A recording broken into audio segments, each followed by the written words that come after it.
ድምፃዊ አስጌ ደንደሾ ዝምታውን ሰብሯል። ሰሞኑን ይወራበት የነበረውን ሴት ልጅ አታብድም ከሚለው ንግግሩ ጋር በተያያዘ የተለያዩ አካላት የተለያዩ መረጃዎችን ሲያስተላልፉ ነበር። በመጨረሻም ድምፃዊው ከዚህ የሚከተለውን ምላሽ ሰጥቷል። እስከ መጨረሻው ተከታተሉት። በመጀመሪያ ደረጃ ጽሑፌ ላይ ሁሉም ሴቶች የሚል ቃል የለም። ምንም አማርኛ አራተኛ ቋንቋ ቢሆንም ሴቶች ስል ከአንድ በላይ መሆናቸውን እንጂ ሁሉም ማለት እንዳይደለ ጠንቅቄ ያውቃለሁ። ሲቀጥል አታብድም እንጂ አታፈቅርም የሚል ጽሑፍ በየትኛውም የፊት ገጽ አላጋራውም። እንዲያውም ለሴቶች ድምፅ መሆኔን ነው የማውቀው። ዓለም ያልመሰከረላቸውን ጥንካሬ ነው የመሰከርኩላቸው። ወንድ ልጅ ሴት ልጅ ጥላው ስለሄደች ስለተከዳ ብቻ ሰማይ የተዘጋበት ሊመስለው ይችላል። አቅሉን ሊስት ሊያብድና ጨርቁን ጥሎ ጎዳና ሊወጣ ይችላል። ለዚህም እስከዛሬ ትመጣለች እያለ በተስፋ የሚጠብቀውን መንገድ ላይ ቆሞ መንገድ የጠፋውን እሷን ፍለጋ ራሱን ያጣውን ወንድማችንን ማየት በቂ ነው።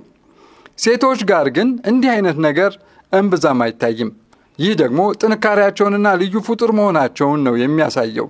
ከዚህ ተነስቼ ነው ሴት ልጅ በፍቅር አታብድም የምለው። ለምን አያብዱም ትለናለህ? እናብዳለን ብላችሁ የምታብዱ ሴቶች እደግመዋለሁ፣ አታብዱም። እንድታብዱም አልፈልግም።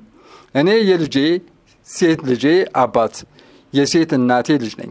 ማበድም ደግሞ የፍቅርም የጀግንነትም መገለጫ አይደለምና የወሰድኩባችሁ ክሬዲት ካለ በይፋ መልሼ ይቅርታ ነው። ለሚመለከተው ግን አንድ ነገር ማለት ፈልጋለሁ።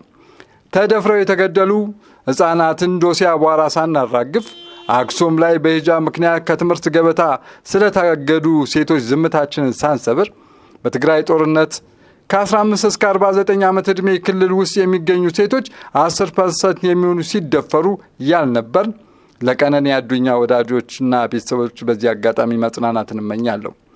አታብዱም ተባልን ተብሎ መግለጫ ማውጣት ከየት ተማር ነው? እንዴትስ ቻልንበት? ሞራሉንስ ከየት አገኘ ነው ማለት እወዳለሁ።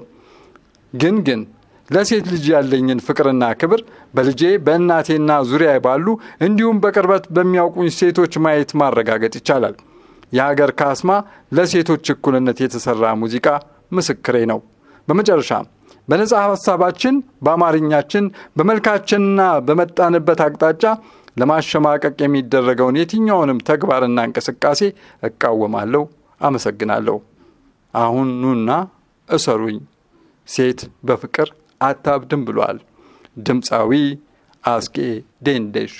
ለዚህ ቤት አዲስ የሆናችሁ የፕላስ ምልክቷን በመጫን ቤተሰብ ይሁኑ። እንደዚሁም ይህ መረጃ ለብዙዎች እንዲደርስ ኮፒ ሊንክ ሼር በማድረግ ተባበሩን።